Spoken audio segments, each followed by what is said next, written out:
Tropical Typhoon, Chairman TV. Weather update.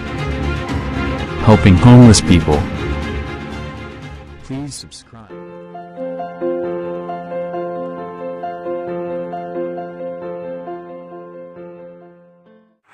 Magandang gabi po. Ito po ang latest update natin ngayong araw, December 13, 2024. Bahagya nga pong humina itong northeast monsoon. Apektado po niya pa rin ng halos buong northern Luzon and central Luzon. At yung easterlies naman, apektado po niyan yung parte ng Metro Manila. Habang yung ITCZ naman, yung Intertropical Convergence Zone, apektado po niya ng Mindanao at ang ilang bahagi ng Visayas at ng Palawan. At ayon nga po sa ating latest update sa advanced weather forecast sa posibleng bagyo, ay ito po ay stable pa rin. At as of now, ay posible po itong tumama sa parte ng Mindanao. Yan po yung bagong update sa European Center. Dito po sa ating rain map animation, bukas nga po ng umaga, expected po natin magkakaroon ng mga pag-ulan sa parte ng Palawan at eastern section nga po ng Bicol region. Pagdating naman po ng alas 10 ng umaga bukas, ganun pa rin po, expected natin mataas ang posibilidad na may pag-ulan sa eastern section ng Bicol region, northern portion ng Visayas, at dito nga po sa parte ng Polillo Island. Pagdating naman po ng alas 3 ng hapon bukas, asahan po natin na mataas ang posibilidad na may pag-ulan sa parte ng Mindanao, eastern section ng Bicol region at ilang bahagi ng Visayas and northern Luzon. Dumako na nga po tayo sa ating advanced weather forecast.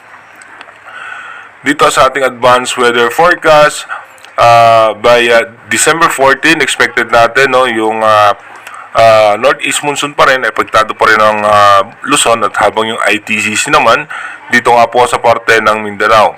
By December 15, dito nga po ay mapapansin na natin nagkakaroon na ng mga kumpulan ng kaulapan dito nga po sa may eastern section ng Mindanao. Pagdating naman po ng December 16, dito nga po magkakaroon na tayo ng low pressure area, and pagdating po ng December 17, ito nga po ay mataas pa rin ang tsansa na maging isang tropical depression, pero pinakasentro po niyan ay nasa labas pa ng ating Philippine Area of Responsibility. Pagdating naman po ng December 18, dito makikita natin yung kanyang paggalaw ay halos sa pabalik-balik nga lang po yung kanyang posisyon dahil nga po sa pagbugso pa rin ng northeast monsoon. Pagdating naman po ng December 19, dito po malakas pa rin ang northeast monsoon o yung amihan. Ito po ay nasa eastern section ng Davao region. Pagdating naman po ng